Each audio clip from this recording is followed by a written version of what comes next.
Good afternoon and welcome to CCK Live with Chisholm, and Kilpatrick. I'm Courtney Ross and joining me today is Kayla D'Onofrio and Caitlin Degnan. Today we're going to be talking about top 8 VA claims and appeals tips. So we're going to walk through 8 different tips to keep in mind if you have a claim or an appeal pending with VA. But before we jump into the specifics, I just want to kind of lay a foundation for what's required for VA benefits. So typically, for compensation or disability benefits, a veteran is seeking compensation for a condition that they believe is related to their service. So they're seeking to get that condition service connected. To get a condition service connected, there are 3 specific elements that you have to establish. The first is an in-service event, injury, or illness. The second is a current diagnosis of a medical condition or a disability. And then the third is a medical nexus, which connects that in-service event, injury, or illness to your current condition. And so that's kind of the foundation for getting benefits from VA. And so just wanted to keep that in mind as we go through these 8 specific tips in the presentation today. So the first one is to understand the basics of VA's disability system. So Kayla, can you talk a little bit about what I mean by that? Yeah, absolutely. So understanding, the basics of VA disability, there's a lot of different things to keep in mind, and we're going to dive into a lot of different topics today. But understanding just kind of the, fundamental basics of how the system works is going to help take away a lot of the stress that comes along with filing those claims and appeals and how the system, all the intricacies of the system. So the first thing to keep in mind is how effective dates work. So in order to get the earliest possible effective date, you want to file your claim as soon as you possibly can.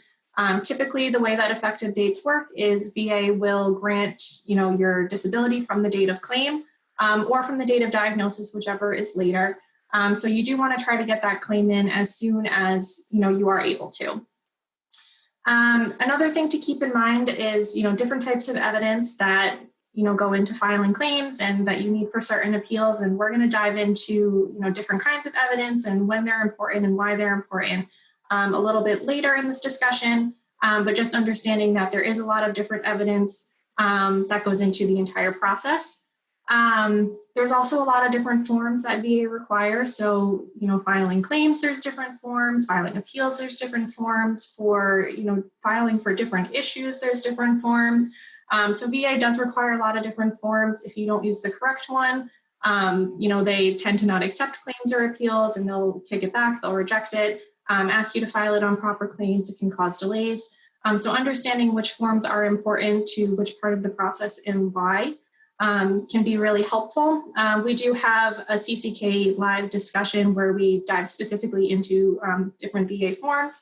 So I definitely recommend taking a look at that. We're not going to dive too deep into that today. And finally, just understanding kind of the VA appellate process as a whole. So one thing to keep in mind is right now there are currently 2 different appeal systems in place. So the legacy appeal system is still kind of in place for some of those older claims that are still going through. And that's kind of the traditional claims process. You file a claim, get a rating decision, notice disagreement, so on and so forth.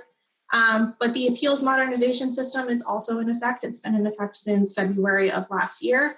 And both of those different processes have, entirely different appeals process, different forms that need to be filed, different deadlines. So it's important to keep in mind that, you do need to follow whichever appeal system you're in. And understanding the differences of both of them. Again, we're not going to dive too deep into those today. We do have separate CCK discussions that you can certainly take a look at that gets into a little bit more detail, but just understanding that there is a difference between the 2 and it's important to know what those differences are.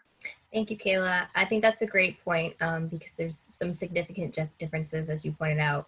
We do have a lot of resources on our website and some videos on our YouTube channel that really break down the appeals modernization system in comparison to legacy. So I would definitely encourage you all to take a look at that information if you have any, or you're looking for more specific information on some of the points Kayla hit in AMA versus compared to in legacy.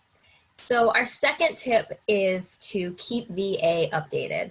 So Caitlin, can you talk about what types of information veterans should be aware of in terms of keeping VA up to date, and what are possible consequences if a veteran fails to update VA? Of course. So it's really important to keep VA up to date about different things that might be changing in your life, such as moving to a new address, if you get a divorce, if you get married, because these things can negatively impact your claim. So you should always keep VA up to date of your most relevant address. And the reason for that is, it can prevent not having the right address can cause VA to send a rating decision to the wrong address.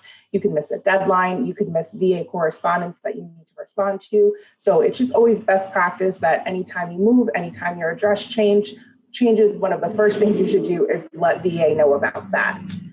Another important piece of information to keep VA up to date about is dependency status. So if you have a child, if you get married, if you get divorced, if your child turns 18, but they're not going to be in school anymore. And this is important because any change in your dependency status could result in an overpayment, which you will likely have to pay back. So in order to avoid that, any sort of change in dependency, best practice is to keep VA up to date as soon as you can. The third thing that it's really important to keep VA up to date of is medical status. So are you receiving new treatments for a service-connected disability? Did you attend an examination? Is there any sort of progression or change in your condition that's relevant to your claim? That's information that you're going to want to let VA know about right away, especially if you're not receiving that care at a VA facility. Thanks, Caitlin. And I think the first point you made about updating VA with any new address is especially important, and it transitions well into tip number 3. Which is to be aware of deadlines. This is an incredibly important one. If you have a claim or an appeal that's pending rather, and you miss a deadline in terms of filing an appeal with that decision, you're at risk of your claim stream dying out. So essentially you're going to lose a potential earlier effective date and might have to start over and file a brand new claim. And any eventual grant would only go back to that claim. And so just to echo again what Caitlin said, for that reason alone, it's really important that you update VA with an address so that you're not at risk of missing a deadline. So it's to kind of also echo what Kayla said earlier about things are different in the legacy system versus the appeals modernization system. And so I'm just going to generally outline some of the appeal deadlines in each system. But again, I would really encourage you to take a look at some of the resources on our website and a number of the videos that we have that really breaks down, especially the appeals modernization system, because the deadlines are different both for filing appeals and in some procedural lanes, there's deadlines to submit evidence. So you just want to be aware of that. But generally speaking, if you file a claim today and you get an initial decision on that claim, you will have 1 year from the date of that decision to file an appeal.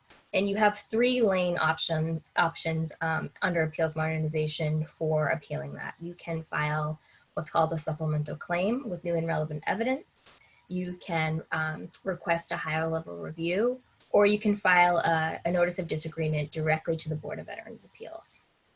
If you select higher level review or the supplemental claim option, any subsequent decision that you receive will still be at the regional office level, and you have a year from the date of that decision as well to file another appeal.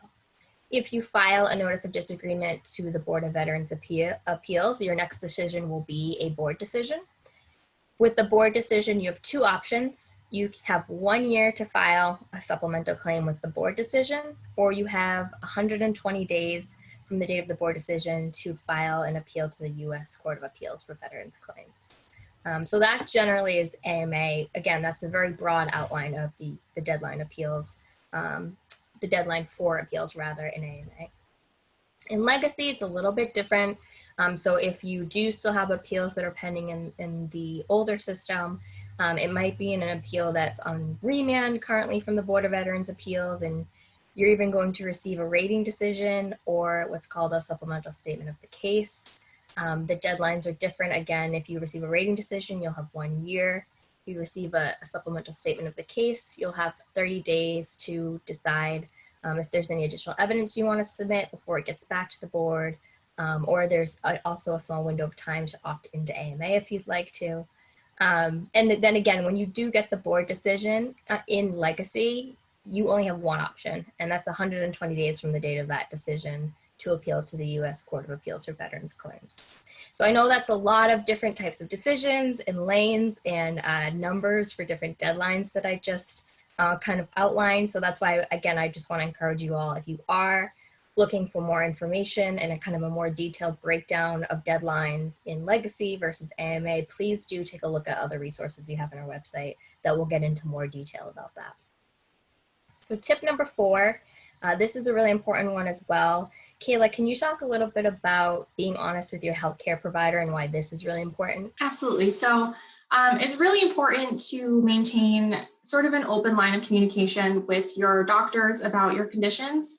You really want your medical records to accurately reflect what your condition looks like and the severity of it. And VA is going to use medical records as, a pretty vital piece of evidence when they're deciding on your claim. So when you're talking to your doctor, you don't want to over exaggerate your symptoms, but you also don't want to downplay your symptoms. VA is really going to use those when they're looking at specifically things like your disability rating and how highly they can rate you. If you're downplaying your symptoms, they're only going to rate you based on kind of what you're reporting. So you could potentially, have a lower rating than what you're entitled to.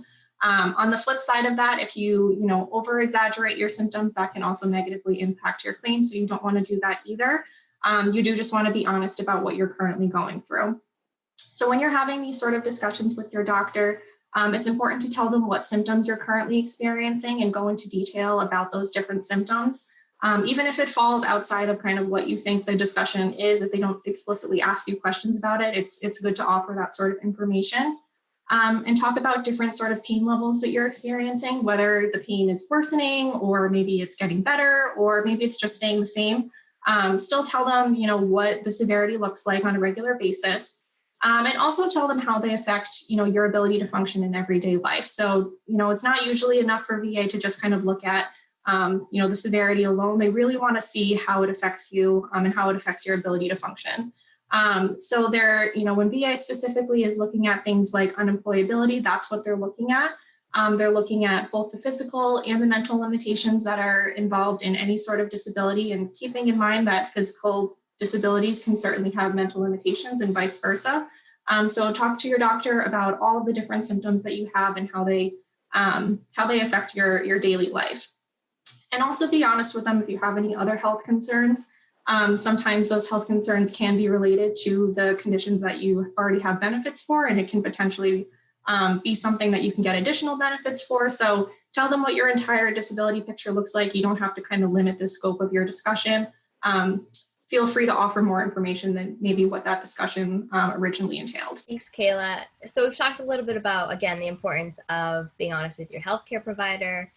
Your health and your medical records are usually a big or a significant part of what VA is going to look like in adjudicating a claim or an appeal that you have pending. The other significant piece of medical evidence that VA will also rely on is what's called the compensation and pension examination, or CMP exam. So Caitlin, tip number 5 is really to attend the CMP exam that VA schedules for you. Can you talk a little bit about why that's so important? And if there's, any overlap between some of the information Kayla shared about, how it's important to be honest about your symptoms with your private healthcare providers, but also at a CMP examination? Yes, so a lot of the same rules apply to attending your CMP examination as apply to, working with your healthcare provider. So a CMP examination is a medical exam that's ordered by VA to assess usually the etiology of the condition that you're claiming service connection for, or the severity of a disability that you might be seeking an increased rating for, or TDIU, or those kinds of benefits. VA will schedule a CMP exam. It's part of their duty to assist if they require more evidence decision on your claim. So that's why they do schedule those. And it's very, very important to attend those CMP exams. When VA is deciding whether or not to grant your benefit, they put a lot of emphasis on the results of that exam when they make that decision. And if you don't go to the CMP exam, VA is likely to deny your claim, and they can do that in certain situations. So again, it's very, very important to attend the exam. When you're getting ready for your exam, there's a couple of things that you want to think about, things that you want to discuss with the examiner. So know what condition you're being examined for, and prepare to talk about, again, as Kayla said, how it impacts your everyday life. The examiner will talk to you about your symptoms, but it's also important to make sure that the examiner knows, how is this affecting you on an everyday basis? How is it affecting you at work? How is it affecting you at home? These are all, important pieces of information that can help inform the examiner's opinion. And again, that examiner is likely looking either for the etiology of a condition for service connection purposes, or it might be looking for the severity of that condition for an increased rating purpose. If VA does schedule you an examination and you're unable to attend, reschedule it. You can contact VA in order to do so, and you should do so as soon as you know you won't be able to go. Additionally, you should submit all medical evidence to VA with your claim prior to the examination. And that's because the examiner is supposed to review the record when they, render an opinion or do an examination. So all of that information is important for the examiner to know as well. And again, as Kayla said, honesty is your best policy when you're attending a C&P examination. So don't exaggerate your symptoms, don't downplay your symptoms. You want to avoid using general terms such as "I'm doing well," because that could be marked in a report and it may not, be helpful to your claim. You also want to avoid malingering, which is again exaggerating your symptoms or otherwise embellishing your disability. Again, that would likely affect your claim negatively in the long run. So you're going to want to avoid doing that. And then after the examination, ask VA for a copy of it. A copy of an examination can help your appeal because you can look at it. Is there anything in the examination report that you feel is inadequate? Do you feel the examiner missed anything? You can challenge that C&P examination by submitting, you can submit arguments to VA on that point. So it's important to get a copy of that. And you can also submit your own independent medical records that might counter something that's said in the C&P examination. We have some previous videos and website posts about how to get a copy of your C&P examination. So if you're interested in doing that, we would encourage you to look at that as well. So tip number 6 is to obtain a copy of your claims file, or what's sometimes referred to as your C file. And basically your claims file is documentation of all the correspondence between you and VA. So it's going to include things like copies of your service records, including a copy of the Veterans Form DD-214. It's going to include any service treatment records, any private treatment records that you've submitted to VA or VA's requested, government medical records. So if a veteran treats at a VA medical center. We just talked about C&P exams and the importance of them in VA's adjudication process. You can request copies of individual exams, but copies should also be included in your claims file, so you can find them there as well. Any statements or other private medical evidence or private medical opinions that you might have submitted, all of that should be included in your claims file. So requesting a copy of it from VA is a good way for you to assess what VA is looking at, right? Because that's what they're using when they're deciding your case. And so you'll be able to see exactly what's in the file. We talked about those 3 elements of service connection at the beginning of the broadcast, right? You need a current diagnosis, evidence of an in-service injury or event or symptoms, and then the medical nexus. And so you want to review your file and be able to outline to VA where in the file you can show that those 3 elements have been established. The more that you know your file and what's in there, the better arguments that you're going to be able to make to VA, or you're going to have a sense of what's missing in the file to be able to establish those 3 elements so that you can figure out what else you might need to submit to VA. So that's really important to keep in mind as well. And you can request that directly from VA. I will say that sometimes the timing to get it from VA can take a little bit of time. So just be patient with that as well. And I think that is a nice lead into tip number 7, which is submitting evidence relevant to your claim. So let's assume now you have your file and you're kind of doing your assessment as to what evidence you might need. So Kayla, can you talk a little bit about tip number 7 and submitting evidence relevant to your claim? Yeah, absolutely. So the evidence that you want to submit to support your claim is really going to be highly dependent on what you're claiming. So different sort of claims and really different sort of the processes are going to require different evidence and different things that are going to be supportive. So some of the most common forms of evidence that we typically refer to are things like service records, whether medical or personnel. They can be really helpful for claims. medical records, both private and VA treatment records, those nexus letters from doctors that establish that link between your disability and your time in service or another service-connected disability. Those are, pretty vital information that VA needs. And like Courtney was talking about earlier, one of the essential pieces to getting service connection granted for a condition. Lay evidence can also be an incredibly powerful tool for a lot of different claims, whether it's, from you as the veteran filing your own claim for disability benefits, or from family members or friends or coworkers or, service buddies, anyone who can really attest to, either witnessing an event or witnessing your symptoms on a regular basis. Those can be really helpful. Or testimony from experts can also be great. So, vocational experts in the case where you're trying to get the unemployability rating, those can be really great in terms of, determining whether those limitations that you've discussed in your medical records actually do translate to being unemployable. And medical experts as well, again, kind of looking at that nexus, but also providing opinions on the severity of your conditions. Those are all great pieces of evidence. But the type of claim that you're submitting is really going to be important in determining what kind of evidence you need, like I said. So if you're going for service connection, something like service records and that nexus letter are going to be particularly important pieces of evidence, whereas if you're going for an increased rating, that nexus letter is usually no longer essential. Service records are usually no longer essential. So really depending on what you're trying to get and what benefits you're seeking, the different sort of evidence is going to come into play. It's also important to keep in mind that certain claims and issues do require specific evidence. So just a couple of examples that we're going to go through today. For PTSD specifically, VA does require evidence of a verified stressor. So again, this is where something like those service records can really be important in showing that, you did actually experience the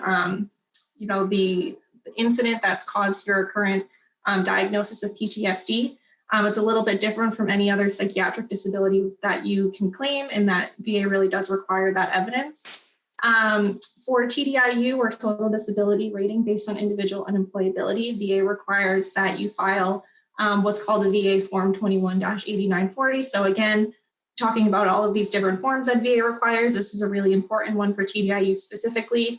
And that form does ask for information about your employment background, your educational background, things of that nature, just to kind of get an idea of what your work history looks like. And for claims related to dependency and indemnity compensation, or DIC benefits, VA is going to require evidence of the veteran's death. So they need the death certificate that shows the cause of death, the date of death, to be able to properly adjudicate that claim. They also need evidence of your relationship to the veteran. So if you're the surviving spouse, they'll require the marriage certificate. If you are a dependent child or parent, a birth certificate may be what you need. But again, we're just kind of scratching the surface of all of these different claims today. We do have separate CCK Live discussions and blog posts that I definitely recommend taking out, and other resources that go into a whole lot more detail than we're going to talk about today for all of these different sort of claims.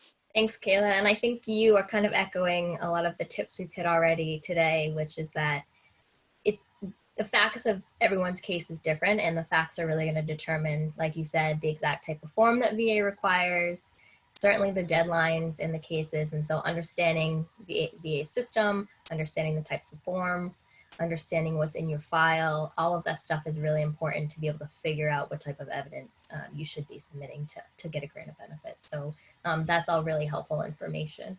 So our eighth and final tip, Caitlin, I'm going to turn to you, is really just ask for help if it's needed. As Kayla said, we've kind of just scratched the surface here today, and I feel like this in and of itself is a lot of information. And so don't give up and ask for help if you do need it. So Caitlin, I'm going to turn to you to kind of add some additional thoughts on that last tip. So don't forget that you earn these benefits, so it's worth it to keep after them. It can be incredibly frustrating, but it's definitely something that you're going to want to keep up with. VA processes, they're very complex. They can be very frustrating. So you don't have to go it alone. There are veteran service officers and accredited representatives and attorneys that can help you with filing a claim, filing an appeal, etc. So look for help where you need it. VA claims are wrongfully decided every day, so it's important to be persistent. And if you're looking for more information, our website has tons of resources, infographics, blogs, videos, other posts that can, provide you with some information that might help you along. Thanks, Caitlin. And I think that's really the perfect way to close out today's broadcast. So thank you all for joining us. This has been CCK Live with Chisholm, and Kilpatrick.